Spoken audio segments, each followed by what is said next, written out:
আসসালামু আলাইকুম ওয়া রাহমাতুল্লাহ। আজ আমরা সূরা মাউনের তাফসীর জানার চেষ্টা করব। 7 আয়াত বিশিষ্ট এই সূরাটি একটি মাক্কি সূরা। আল্লাহ তাআলা এই সূরার ভিতরে কিছু ক্রাইম সম্পর্কে বলেছেন, কিছু মারাত্মক অপরাধ সম্পর্কে বলেছেন। এই সূরাটি দুটি পার্টে আল্লাহ তাআলা আলোচনা করেছেন। আমরা এই তাফসীরটি জানার চেষ্টা করব। শুরুতেই আমরা শাব্দিক অর্থটি জেনে আসি।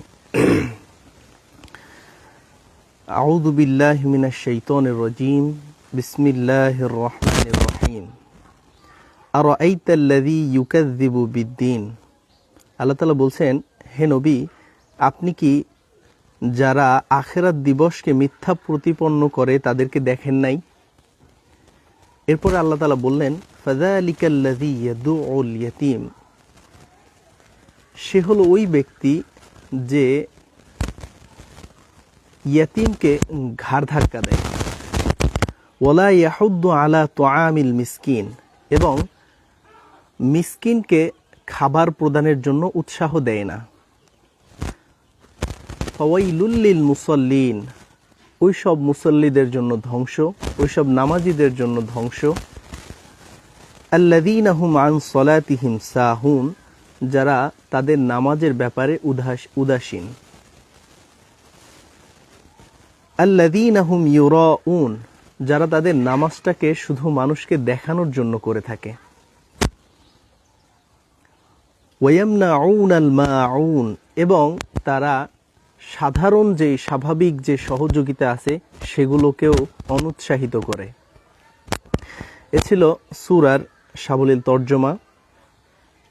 এবারে আমরা তাফসীরের দিকে চলে যাই। আল্লাহ তাআলা বলছেন, আরাআইতাল্লাযী ইউকাযযিবু বিদ্দীন।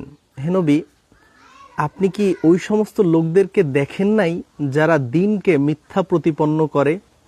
আমরা এই ধরনের কথার শৈলী আমরা ব্যবহার করে থাকি যে আপনি কি দেখেন নাই, তুমি কি শোনো নাই।